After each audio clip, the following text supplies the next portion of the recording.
Stoa is a digital campfire where we cohere in dialogue about what matters most at the knife's edge of what's happening now.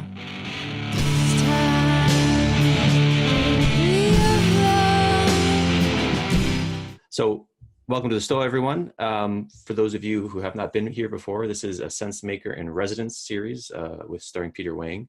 This is the last session. It's part 4 to 4 parts. And the theme is mental models. And this is about the mental models Peter uses to navigate the complexities of life. And each session, there's like a constellation of models he presents us that are related in interesting ways. So how's it going to work is Peter's going to present his thoughts. And if you have any questions, throw them in the chat. I'll call on you, unmute yourself. If you want me to read on your behalf, let me know, and I will do so. That being said, Peter, good morning, my friend. Good morning. Thank you. Sorry, I'm running a little bit late this morning. And thank you everyone for coming. And I'm looking forward to this one. Let me go ahead and start presenting here. Share screen, share, and I guess I can go play. Come on, you can do it, keynote. Can you guys see that? Everyone see it? Good. Somehow when I go full screen, I lose my mouse, but that's all right. Okay, so this last one, I will talk about communications and memetics and all things, not all things, but several topics around that complex of things. And but to start with, I will recap what I've talked about in the first three. So in the very first one, the very first session, I did the metaphysics of quality and talking about how to look at things instead of as atomic separated objects, static. We should instead see them as overlapping waves of patterns, and we simply assign names to certain sets of waves or wavefronts even, and that there is a tier, according to the metaphysics of quality, there's sort of a tiering or a layering of waves of different characteristics. And there's a physical layer, a biological, social, and intellectual layer. And every single one of these layers, the waves and the patterns there seem to push. Whenever there's excess energy, they seem to push upwards, so to speak. They try to, they strive for some greater order, something that the author of the Metaphysics of Quality, named Robert Pirsig, something that he called dynamic quality. So I encourage people to think less about atomized things, billiard balls knocking around in space, and more about everything being superpositional. The second Stoa session I talked about the relationships and how we should look at, again, to the same theme, instead of looking at relationships as sort of a dashed or dotted line connecting these billiard balls or atomized objects, we should instead think about inverting that and see that the relational stresses, relationships, expectations of them, and the interactions actually create these locuses or loci, which we then give identity to. Whether that identity is ourselves, whether that identity is something we might call the government or France or our marriage or whatever. That's to start viewing objects not in terms of their hard boundaries, but in terms of the relationship pressures associated with them, and to try to view the world from a perspective of relationships being primary and identity being fluid and emergent from all these pipes of identity plugging into the same spot. And then the third one, last time, I talked about instead of viewing objects and relationships as being static, to instead view everything as having a four-dimensional nature. I talked about the ship of Theseus, about how many so-called questions and paradoxes of identity and philosophy are really rooted in, not a problem in the real world, but a problem with the framing that we look at things in. And specifically, if we choose to look at things as static objects, maybe imbued with something we call energy or potential, that then we get very confused about identity and the nature of things. But if we instead view everything as being wavefronts that are always, or waves that are always evolving in time, then there isn't really so many of these paradoxes and problems. It does then lead to other questions like, who am I and what am I if I'm just a bunch of overlapping wavefronts and expectations? But that's actually a more tangible or more tractable problem in my mind. So the first one is to stop looking at the world as atomized objects, but look at them as superpositions of things. The second is to look at relationships as primary. And the third is to think about time. Always think about the temporal dimension, not as an afterthought, but as a foundational part of reality. And if we were to smush some of these together, we can take the metaphysical quality, look at the layerings of individuals or objects or whatever, and then actually see how all of these proceed forward in time, maybe at different rates. And the shearing of these things actually creates stresses and creates some of the problems that we see in the world. So let me go back and recap this in a different way. In the physical layer, in physical reality, we tend to think about objects as being hard, demarcated things. We tend to think of time as merely potential, right? This is the big problem with Newtonian physics. For those who are not physicists on this call, the general problem that we have with things like Newtonian physics is that there is nothing called the arrow of time. So all the math that you write to describe a system of particles moving or bouncing off each other, doing whatever, you can run time forwards or backwards. There's no reason why they have to go one way or another. And only with thermodynamics do we then introduce something like an arrow of time, why systems must evolve in a particular way. So in that kind of physics, time is really viewed as potential. You have objects, they've got mass, there's a force, and there's energy, but all of those forces and energies are all potential, really. The object is the static object. And then the relationships between them, we might say there's an attractive force, there's a repulsive force between these charges, right? These are all seen as potentials and they're inferred by the temporal coupling. If we were to unfreeze time and watch these things evolve in time, we can say, yes, there was a force, and the force is what explains these things spiraling around each other or collapsing into each other or whatever. So that's a very physical view of the world. Things are demarcated and anchored in space. A biological view of the world, the layer of biology, is when that layer of description ceases to be the most useful. We won't talk about whether it's true or not true. We should talk about utility in prediction and describing phenomena, right? And so the physical layer descriptions cease to be useful when we start having objects that can have memory, that seem to evolve in time. And as they evolve in time, they seem to remember what happened to them in the past and respond to that. So there's what we call a path dependency, right? You can't just say, well, what is the future path of a bacterium in this petri dish, right? The physicist has no answer for you because it could be any number of things. But the biologist says, well, where's the sugar, right? Well, I'll tell you, guess what? That bacteria is probably going to move in the direction of the sugar, or it's going to move towards the light, or do whatever. These systems have we tend to think about things as systems of interaction. They have memory, both of themselves and of their interaction with others. And time now becomes a fundamental aspect of a biological description of the world.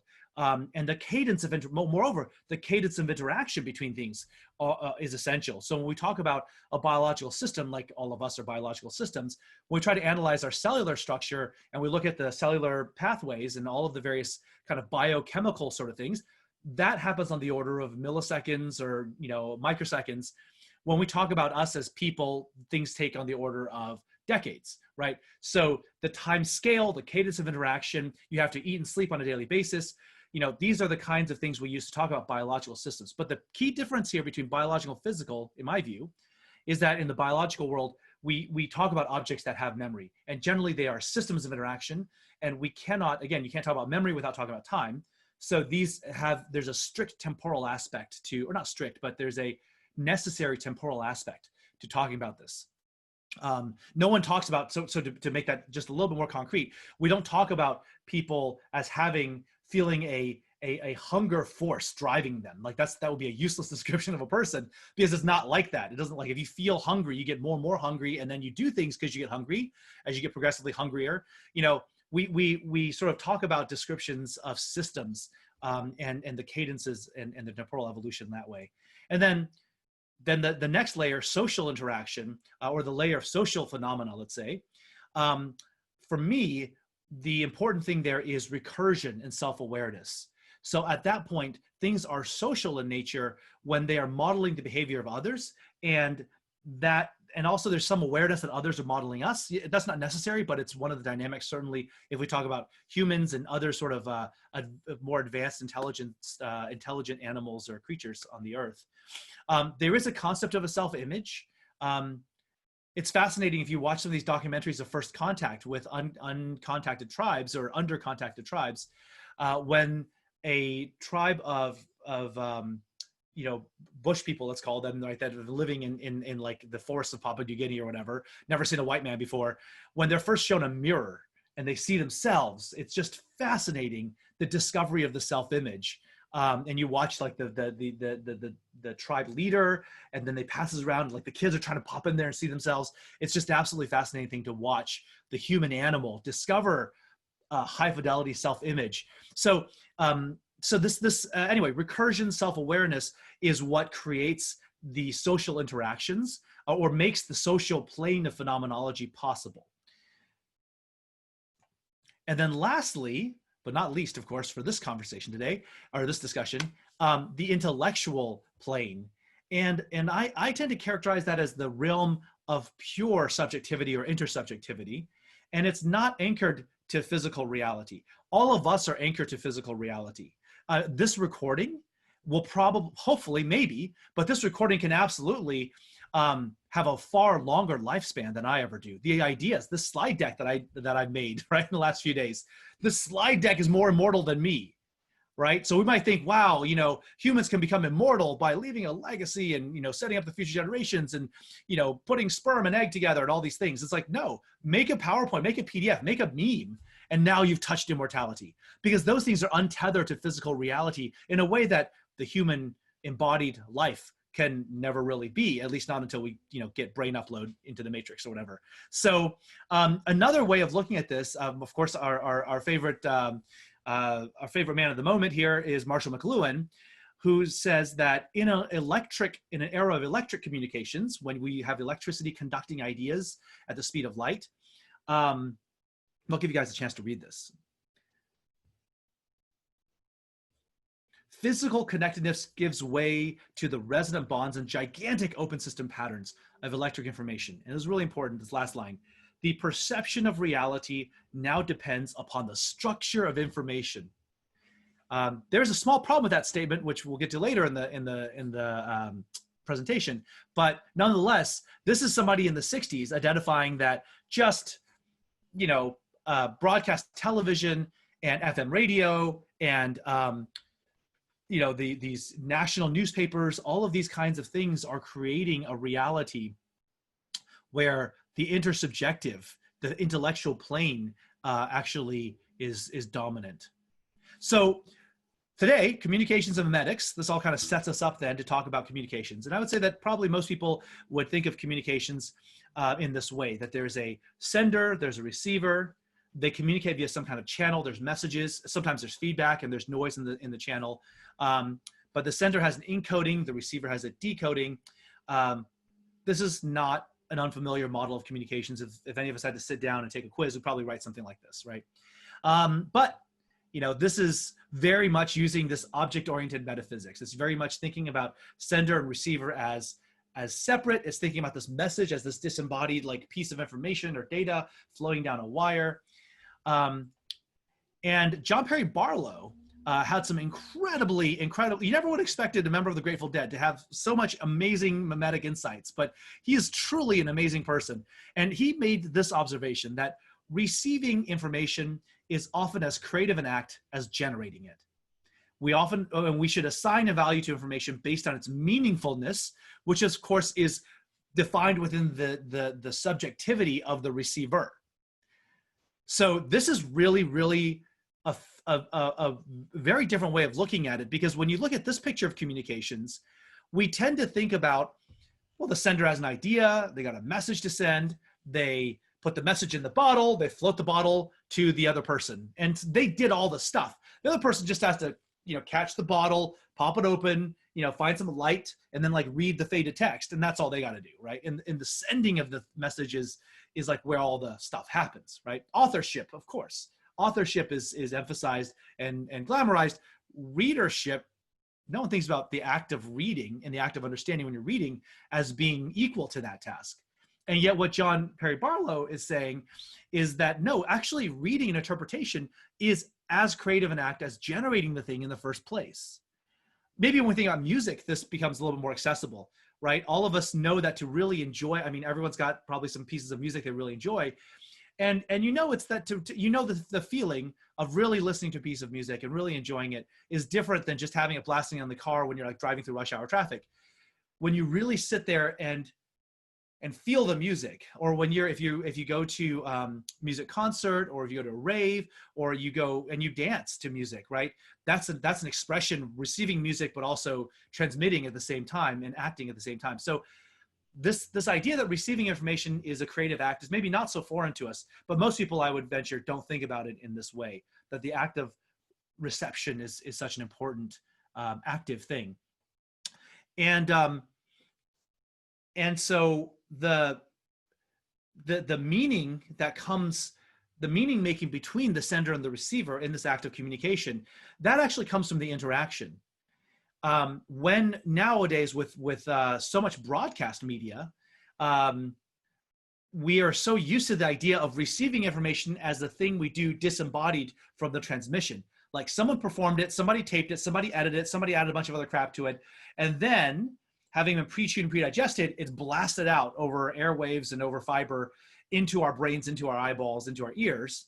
And so the act of reception now is really like, we can choose to receive it or interpret it, but that's really where we get to make our meaning. We can't go back. Like I can't go and talk back to any of those people. In fact, Twitter's cool little social hack is to give people the semblance of being able to do so, right? Like Barack Obama tweets something, or Donald Trump tweets something, and then thousands of people tweet responses to him. Why? He's not going to read it, right? It's absolutely theater. It's you're stabbing a voodoo doll hoping that you're going to talk to it. And you got a voodoo doll, and the entire act, the entire performance there is to get you engaged in listening to what the voodoo doll has to say, not because the voodoo doll feels the pain or the transmitter of it has anything to do with you. So we now, in this almost a post-electric age at this point, in the internet age, we are very confused and upside down on this dynamic, right? If you think about communication, originally started a tribal sense around a campfire, people talking back and forth to each other, very point to point and kind of tribal, and then it became this mass dissemination, and we're now just on the receiving end of it. So we're conditioned to be receivers, just like with products. You know, so many uniform products vended to us by the industrial system that terminates at Walmarts and Costco's and whatnot. We are trained to be consumers of prefabricated, pre-chewed, pre-digested product. We're not really set up or encouraged to see ourselves as interactors with artisans who work with artisans to define the bespoke thing we need. So same thing with meaning making and communication. And so my contention is that we have to give users tools to establish agency in this reception process. This is one of my biggest beefs with social media, is that it's a walled garden of communications infrastructure that terminates in software and UIs that are controlled by a very tiny few number of people. Facebook tells me what things I get to see in my feed. Twitter defines exactly how I see pieces of content, not just the order of things in the feed, but how I even see the content, that quote retweets are not shown in line, that I see the number of likes and downvotes and whatever else. And like, I'm exposed to content before I get to choose who it is I want to hear from. All of the millions of decisions around the user interface, I have no choice in them. I am basically being force fed. My eyeball, like Clockwork Orange style, my eyeball is propped open and I'm given exactly this kind of interaction mode. So the ability to do meaning making is then relegated to just in my brain, my control over attention, managing my own internal emotional, psychic energy and balance while I'm sort of getting force fed this stuff in this manner, right? So the other piece of this then is, if any medium facilitates interaction, it has a very important and sometimes subtle influence on the act of meaning making. The fact that Twitter by default makes all accounts public and anyone can reply, not just people that follow you and followers of followers, right? The idea of a follower versus a subscriber versus a mutual, these are all things, just they're software artifacts. They're like SQL queries inside, or I guess don't use SQL, but they're queries inside the Twitter software. And yet that completely defines the landscape of interaction, right? These kinds of things in Instagram and in Facebook, in Snapchat, they get kids, they facilitate cyberbullying. They create a memetic landscape that slides towards anger and towards meanness, towards hostility and outrage.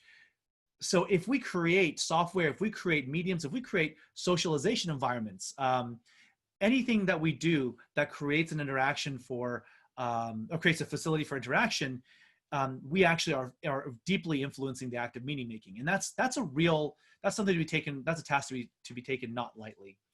And then lastly, of course, understanding what you're actually seeing is a critical element that's often overlooked in the in this effort to turn information into a commodity. This is a lot of words, but what John Perry Barlow is saying there is that when we take information, if we zoom out a little bit, I'm gonna slow down just one second here.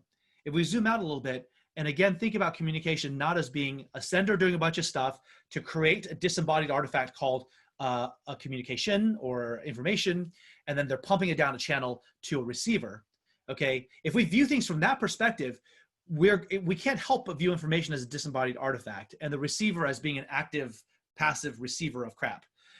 If we actually view communications as necessarily an interaction, then we realize that so many of our communications infrastructures today are like factory farms force feeding a bunch of pigs. It's not actually facilitating meaning making and understanding. So if we look at the world through the lens of senders creating content, piping out to receivers, then we necessarily overlook the importance of the receiver having time, space, context, and opportunity to make sense, to understand. And that's why, I mean, this is a little cherry on top of Sensemaker in residence, and why sense making is a term, you know, sort of a geeky term so many of us are starting to use more and more. We'd want to get it popularized in the vernacular, because it is you are not consumers, you're not recipients of content, you are sense makers desperately aching and hungering for interaction mediums in which you can do better sense making. And those interaction mediums must necessarily, if they're good at doing that, if they support you in doing that, if they support you having good sense making, then they will necessarily strive to put you in, I guess what Jordan likes to call right relationship with other humans and sense makers, and together, then you can have a collective intelligence. Otherwise, you're just a pig being force-fed a bunch of content. And of course, you're not gonna have a chance to make sense of the world. Of course, you won't have understanding, because that's not what the force-feeding pipe is optimizing for, right? It's homogenized product, disseminated to a lot of different things, and hopefully it tastes like food. You know, that's kind of the embedded in this last sentence. That's what I read in it. And Barlow wrote this decades ago. Guy's just absolute genius. But the other thing that I would say, tying to this is not something he said, but something that I say, is that real information is non-rivalrous. Real information is generative. Real information, if we call it information, it's an act of sense making that is generative. It is not scarce. Ironically, bandwidth and attention are scarce, right? There's only, even if you have a thick bundle of fiber like this going under the sea, there's still a finite bandwidth to it. And your attention, every single person's attention is scarce.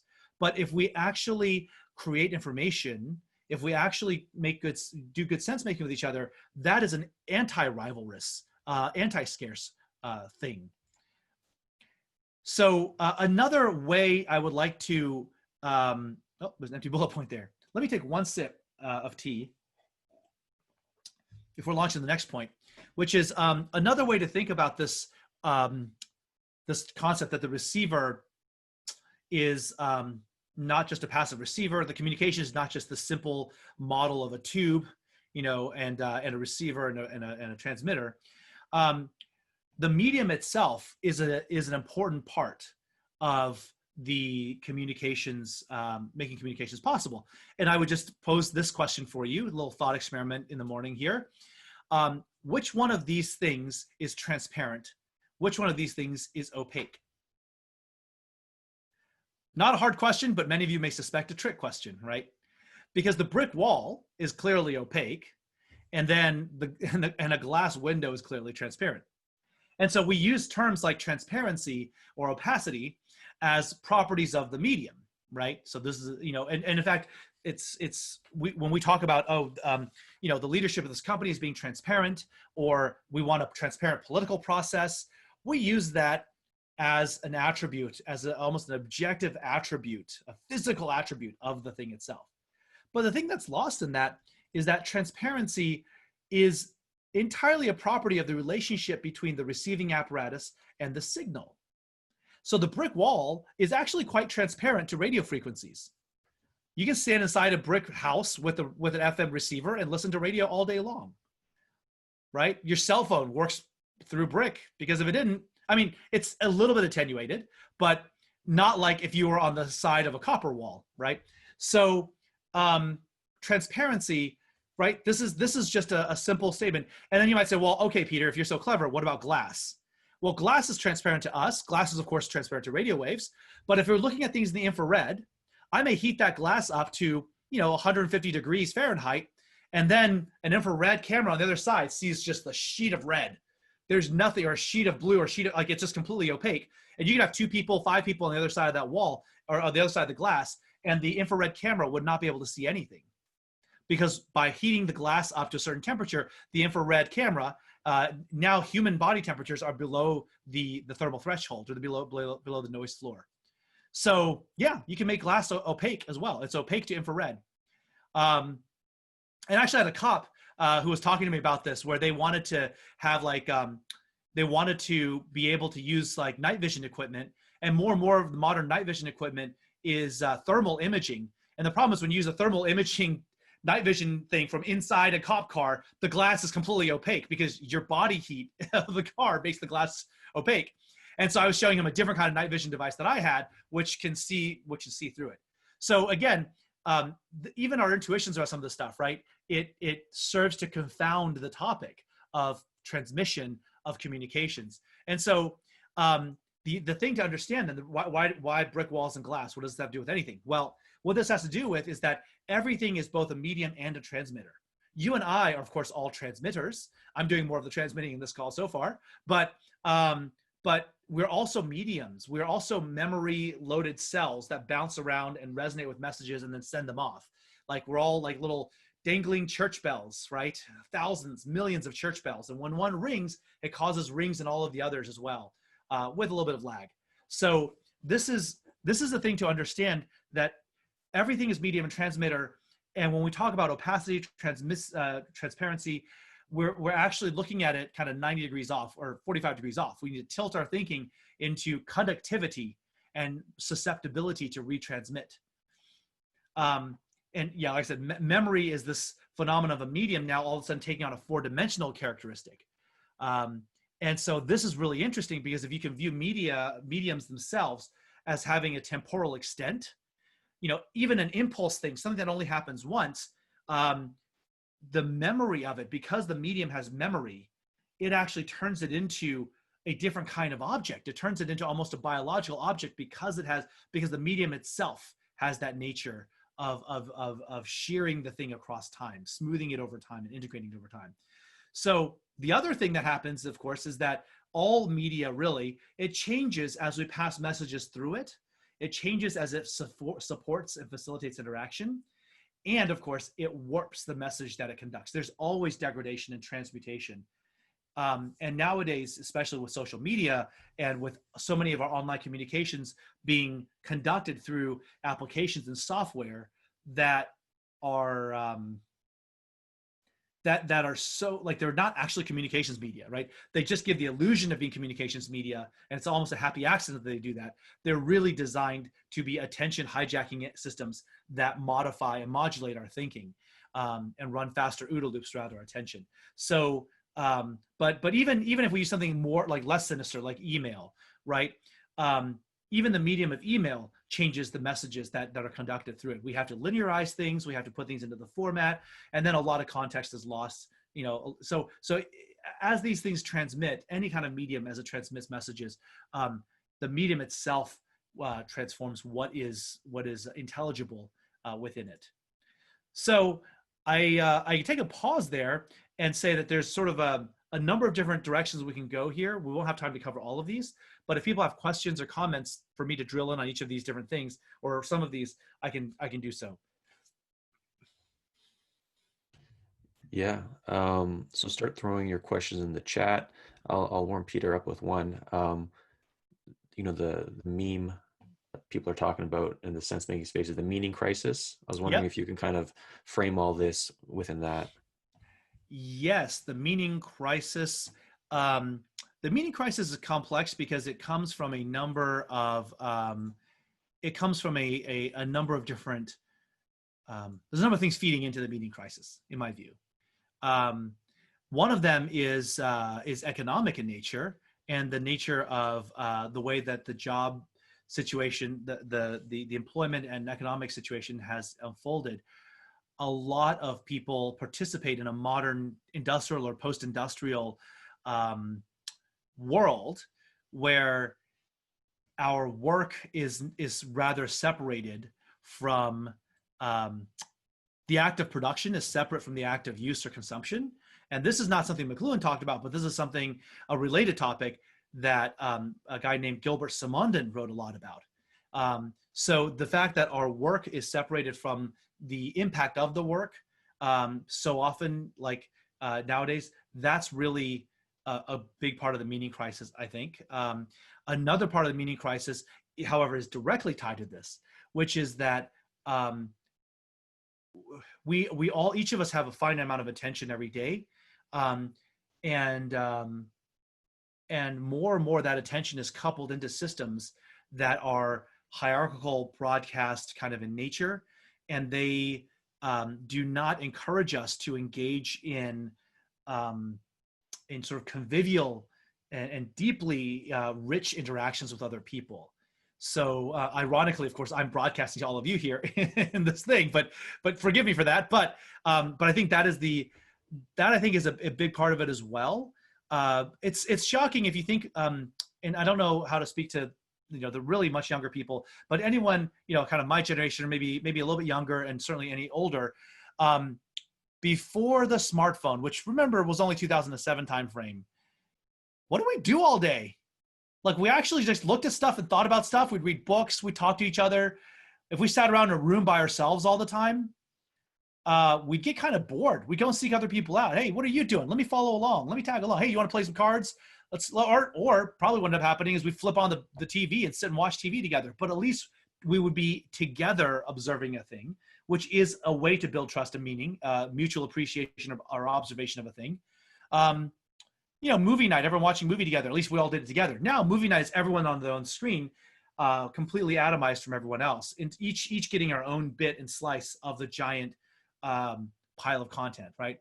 So a lot of the meaning for humans come from interactions with each other and living an embodied life, our interaction with the environment and the greater ecology. So much of our technology has been oriented towards carving that away and giving us narrow cast and also a very narrow filtered lens on reality, and ultimately meaning suffers. So yeah. Great. So we got tons of questions in the chat. have to circle back to that terror information terror complex. Okay, sure. That's intriguing me. But Anjan, if you can read your question to Peter. Hey, Peter. I was just wondering if you could give more examples for this set of mental models, how you kind of apply them. For this set of mental models, how I apply them. Yes. So, for instance, right now there is a lot of conversation after the movie The Social Dilemma came out. There's now a bunch of Twitter and sort of stirred up some conversation around fault and around harm around these platforms, and are they bad? Are they good? This and that and the other. And I read, I can get about halfway through any of those kinds of threads, because by halfway through, I feel like just like throwing a brick through my monitor, because people are starting on this problem from such a broken metaphysical frame. And it's like, if you were to be transported back to the 1400s and you're to walk around and see people are arguing about whether or not which kind of leeches are the best to bleed people out when they have, I don't know, a common cold, right? And you're like, no, probably like stop defecating in the street. That might be a good start, right? And you just feel like tearing your hair out because people are coming at this from the wrong frame. So one material way that this influences my thinking is understanding that the thing we have to fix is kind of this, McLuhan-esque sort of thing, or this John Perry Barlow thing. We have to fix the medium of interaction itself. It's not about putting more fact checkers on Facebook or regulating the crap out of CDA 230, although we do need to put some tweaks on CDA 230. There's, it's really about if the problem, see with this frame, you can see the problem is in creating a hierarchical system of messaging communications, creating a disembodied view of sender and receiver. If we actually privilege the act of receiving as an important act that deserves its own time and deserves its own space, and the people doing that deserve their own space, you can design software better, you can criticize and critique the current stuff from a more, I think, a deeper, more meaningful way. So tied to that answer, then I'll talk about this one thing here, Twitter and Facebook as a shout box. So it is from this frame that I came up with a metaphor for what Facebook is, which is, and I'll share with you all right now, which is basically, imagine if you go to a party, your friends tell you, hey, there's this amazing rave that's going on. It's at this warehouse down, on the other side of town. You go over there, you walk into this like warehouse. It's got a lot of cars in the parking lot. You go in and your eardrums start bleeding because it is so fucking loud in there. Because everyone is walking around with a 50-watt megaphone to their mouths. And so everyone, and the speakers are everywhere. There's the Nike branded and the Coca-Cola branded and the Pepsi branded and the Trump branded speakers all over the ceiling. In there, literally, your heart is like pounding and thumping like this. So as soon as you walk in, the people at the door give you really, really amazing headphones. And they're noise blocking, noise canceling, and they have a little friendly little Facebook blue logo on the outside. It's the Facebook headphones. And they filter out all of it, except for the few friends you came to the party with. You're like, oh, this is awesome. I can see the party, it's great. And now I can just hear from my friends. And then every now and then, of course, you get a sponsored ad. You get a sponsored little blurb. Hey, be sure to drink Coke, or I guess you wouldn't be drinking Coca-Cola, you'd be drinking beer or whatever, or mixed drinks or doing whatever else there. But that is, I call it a shout box, because the problem there is they destroyed the memetic environment, right? No one asked them to give everybody megaphones. You got a megaphone too, by the way. When you go into Facebook and you type anything into a box on Facebook and you hit enter, if you have, a few hundred friends or whatever, all of them, by all rights, should see that. The only reason they don't is because the Facebook algorithm comes down and clamps and trashes most of the stuff that you type and only shows your friends what it wants to show them, because they're also wearing the Facebook earmuffs. So creating these shout boxes and creating this really noisy, quote unquote, informational environment, that is an intentional act. No one asked them to do that, right? How many of you have ever given a talk to an in-person audience of a few hundred people, right? I have about 28,000 followers on Twitter. I've only ever been in a room with about 3,000 people, right? And getting up in stage in front of a few thousand people, like I'm cool with that because I'm pretty used to public speaking now. For most people, it's a pretty nerve-wracking experience, and certainly it was for me the first time I did it. But getting on stage in front of 10,000, 28,000 people, I would never do that. But do I think twice before tweeting? Some would say, no, I don't, right? And so the shout box is one of these things. It's a way to look at this technology, instead of looking at it as just a tweak on, an internet tweak on broadcast television, viewing it as a harm or as a harmful engineering for the memetic environment. That's a way I can look at it when I view communication, not in this model, but more in the McLuhan or the Barlow sense of the thing. And the harm then is articulated as you're not giving people agency. They cannot tweak the dials on their Facebook and Twitter earmuffs. They can't. It's the app. The app is what the app is, right? Facebook shut down all of the different apps that were kind of playing with their graph API and things like that would offer an alternative experience to the Facebook system. They shut that down, 10 years ago. So anyway, this is one concrete example of how I apply this model in my thinking and my critique of the modern social media technology. All right. Andy, you had a question? Just turned myself off mute. So I'm thinking metacognitively, Peter, about this whole process of kind of a 30-person small group, Stoa group. Yep. That's essentially lecture-based, but is supposed to be, I guess in an ideal world, if it was a dance or jazz improvisation, it would be a back and forth where the receivers give some kind of feedback in real time to the lecturer, and then the lecturer can adjust accordingly the content. Do you have some ideas about how we could make this process, either through technology or some other creative means, more interactive without interruption, where you're getting the vibe from the receivers? Yeah, that's it's a little no, that's a great question. I mean, a lot of this is my own fault, right? I could have come in here and just had a conversation with different people and just kind of rotate through everyone, call in everyone, and we all just have we have a 30x one-on-one, right? And everyone gets some value from that. And that would be a very different mode and feel than me coming here and taking half the time with a slide deck. But I felt like presenting some of these ideas was part of the best way for me to do some level set or context setting, and it's a trade-off, it's a balance. I think that if people the question you ask is actually the most important question.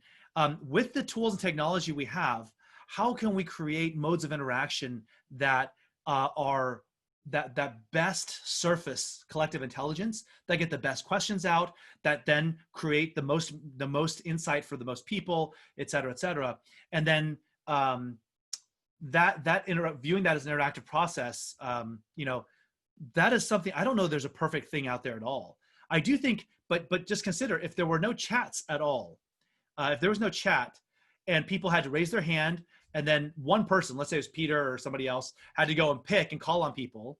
That's the way that a normal lecture happens. That's the way that talks at conferences go, right? Way worse. And what I've always seen in the chat here is that as people start raising questions or asking questions or making additional points, other people start kind of in an ad hoc fashion talking to them. Now, unfortunately with Zoom, the chat is not threaded, and Discord also is not threaded. I mean, Slack is threaded, right?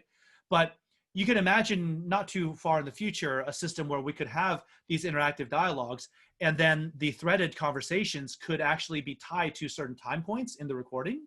And anyone going back in time could watch, as they watch the recording, the particular parts of the conversation could actually scroll through alongside the recording, so you can see what the audience had to say to decorate it, right? And so to the point about memory being an important part, the medium has memory, and the memory can influence the nature of the communication itself. At that point, being there live for this event is almost ancillary. It's because you can always come afterwards and see the text and then add another comment, and then we can have I would still be able to be tagged, right? And I'd be able to have a conversation. And this would be a much richer sort of thing, especially if those things could easily link to nodes in Notion or Rome or whatever. You just build this like actual sense-making technology web that would be really rich and powerful. It's really hard to solve the fundamental live interaction bandwidth problem, because humans just understand language at a certain rate. And there's a trade-off to like having a small group of 5 or 6 people who can each get equal airtime, to amplifying, having many people be able to get in real time.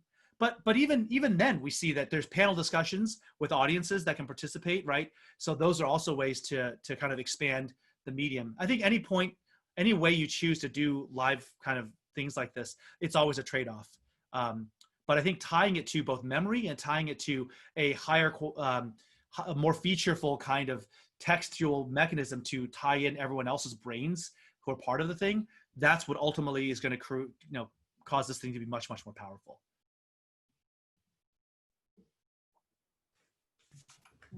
All right. Danny, you had a question. You can unmute yourself.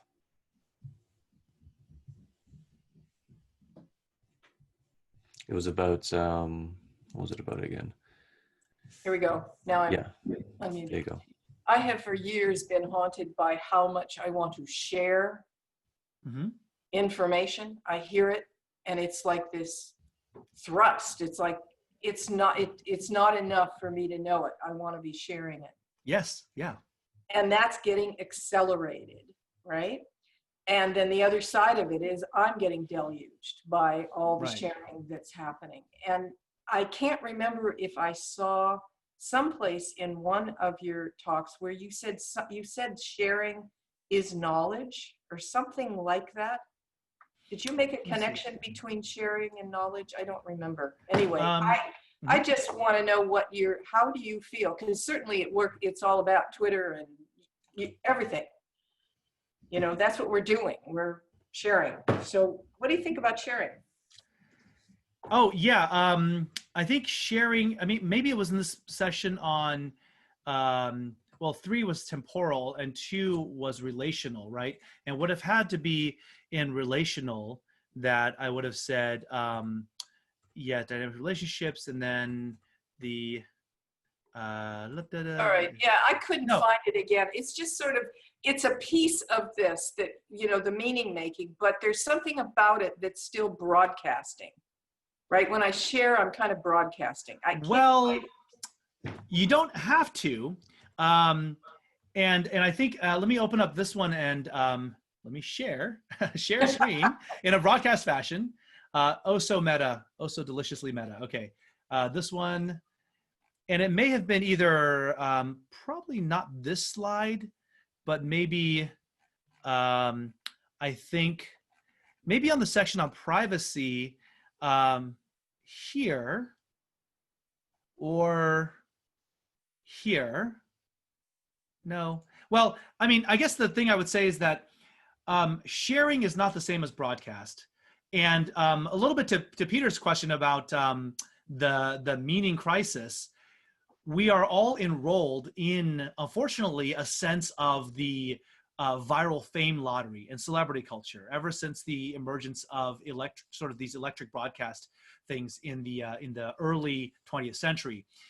So fame culture, the celebrity stardom, all these other kinds of things, and the democratization of that, sort of pseudo democratization of that with reality television and whatnot. We are all enrolled, unfortunately, against our will into a fame culture. And that fame culture, the entire engine of Hollywood, all of the advertising budgets around the world, they all fuel this dynamic to make us, to hack our social and our psychological and our emotional selves to want to be part of that. It's like, how do you take the middle school cafeteria and make it like metastasize that across the entire world and raise it to the power of a Kardashian, right? And so like, that is essentially the world we live in. And so you can't help but be like sucked into the gravity, the emotional and psychic gravity of fame, celebrity culture, of broadcast, of I guess Paul Simon greatly, beautifully put it as every generation sends a hero up the pop charts, right? It's that dynamic though, let's be very clear, there is nothing in it for you. It does not make meaning for you. It does not help you be in right relationship with anything. At the very best, it can be identified as something that gives us, maybe gives us a bit of serendipitous connection with other people who may be of similar values to us. Like, oh, I like Kim Kardashian, you like Kim Kardashian. Maybe we have something in common and we can go actually have a convivial relationship together and be friends. But probably not, right? Because that's not the point of Kim Kardashian. That's not the point of celebrities and celebrity images and celebrity culture. The point of it is to move product, to schlep a bunch of product and create a neurotic desire to consume.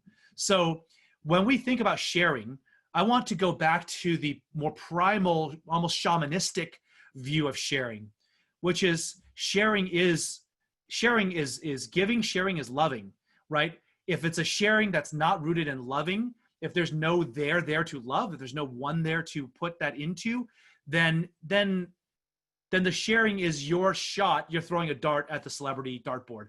And that's just kind of what it is, right? I'm here and all of you are here and I appreciate it. When I say thank you for showing up and giving me your time and attention, I really do mean it. Even though I only see, the words from some of you, I put my time into doing this because I care about it and because I hope that some of the things I'm saying are meaningful for you all and help you, make better sense of the world. And I do that purely out of love. I do it out of no other thing than that. And all of us can live life that way. all of us can choose to stop and not, and just kind of get off the train of wanting to have viral explosion and just say, I'm gonna have a meaningful interaction with this person today. And no one else in the world will ever know about it. I'm just doing this, but this is meaningful to me and it's meaningful to them. And in that, and that's the thing that I would say that's really been taken away from us, is the notion that we have agency and we have the ability to make our own meaning. We don't have to just do it by signing up for something. We can make meaning with other people all day long, every day. It's just on us. And Danny, to your thing about wanting to share, I think you'll find, just as the great oh my God, Tom Lehrer said, life is like a sewer. What you get out of it is what you put in. Depends on what you put into it. So if you put into that sharing, not a desire to have things go viral or be famous or whatever, but out of an authentic, genuine desire to participate in a conversation, you'll find probably a lot of haters, a lot of people who ignore you, but then a few people connect, and you just work those connections. I think you'll find that you get a great deal of meaning and pleasure out of that. And I think that's the thing. When Jordan talks about the self-organizing collective intelligence, the reason why Jordan is so fascinated with QAnon as a thing is that there is not necessarily their ideas, but QAnon is a phenomenon. Let's be very clear. There is a very interesting thing about how networked it is. It's like the web rings of 20 years ago, when people made websites and they found a few other people who were really into Babylon 5 or really into anime, and they connected with them. That was meaningful. That was a meaningful web. It wasn't a great web for Facebook to go make trillions of dollars on, but it was a meaningful web for human collective kind of collective network meaning making. So I don't know if that answers your question, but that was just, speaking to the point, I guess, about. Yeah, let me reflect. One thing is to pause, for me to pause. Why am I sharing? Where is it coming from? Mm-hmm. Right?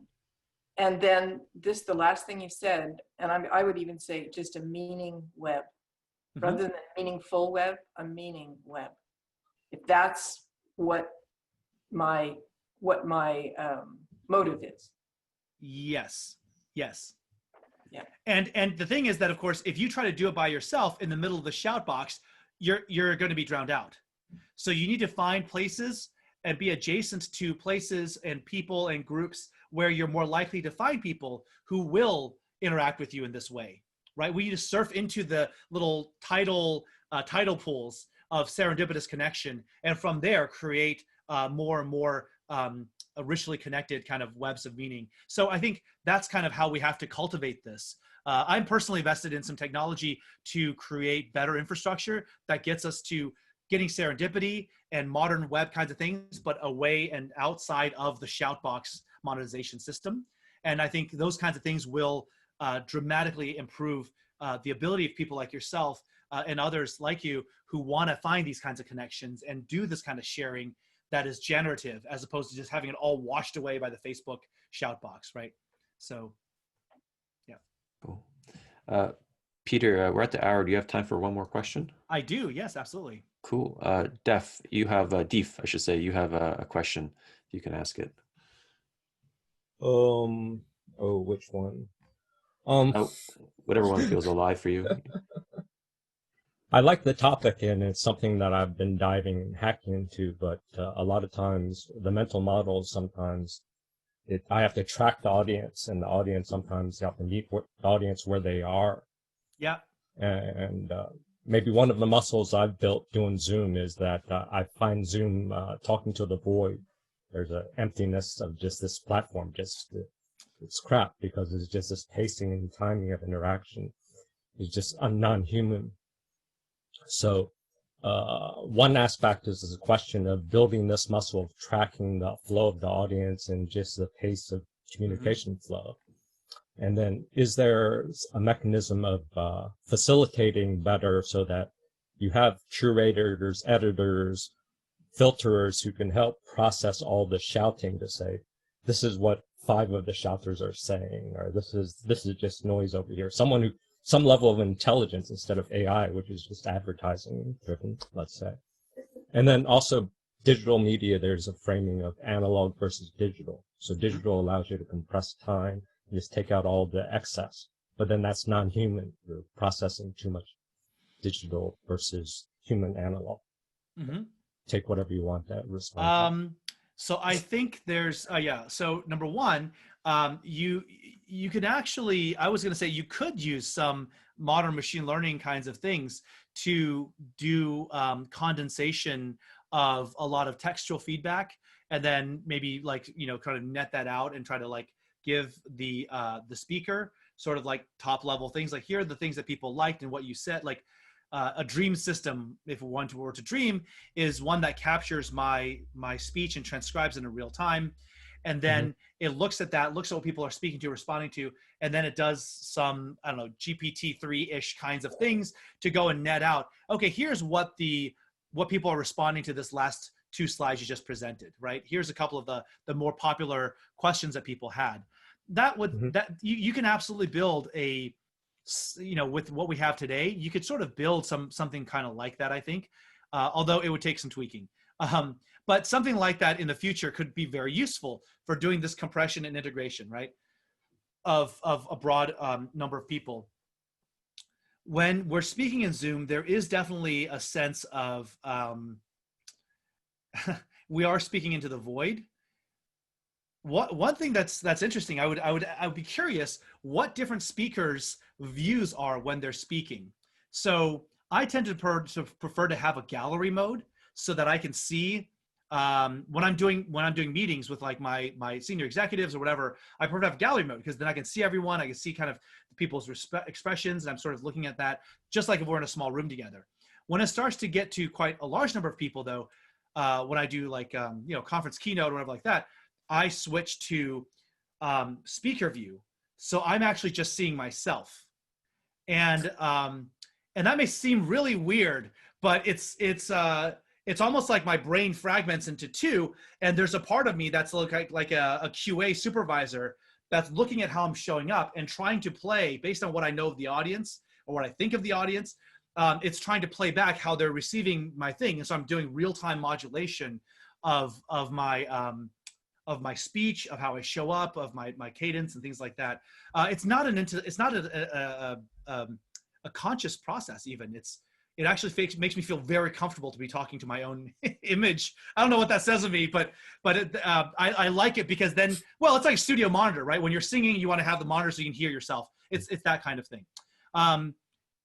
But you're right. I mean, when you do a Zoom presentation, you're speaking to the void. And that's so different than being an audience of real people, because you get the energy from people nodding, you just look around and everyone's checking their phones, or people holding up. My favorite when I give technical talks, when people hold up their cell phones to take pictures of my slides. That's great.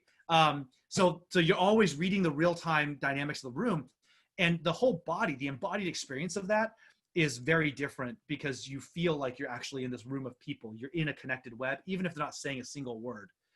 And that's your point about analog versus digital. Now, I don't know that the word analog versus digital is the words that I would choose, but I know exactly what you mean by what you're demarcating with that split, which is that the full spectrum interaction that we get versus the things that we tend to digitize, which is audio and this many rectangular pixels of video, and that's it, right? And that's actually a very impoverished downsample of the full spectrum reality. Well, also throw into sound is sort of just killed in the digital medium. There's a bias for visual. What do you mean? What do you mean by that? The compression of sound takes out the 3D nature of sound. Oh, yes. Our ears can hear like 10 miles away or very far, but just the digital medium kills that nuance and richness of sound. There is a tremendous amount of, the other thing is, since we're all on Zoom, you only see me from the chest up. I could be naked from the waist down right now. None of you would even know, right?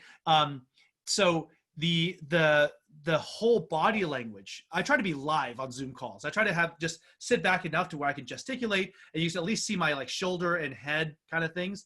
But when we're in person, people cross arms, people yawn and stretch, people, like they slouch, they do all sorts of things. There's a lot of body language involved that is completely lost in the Zoom culture as well. So, yeah.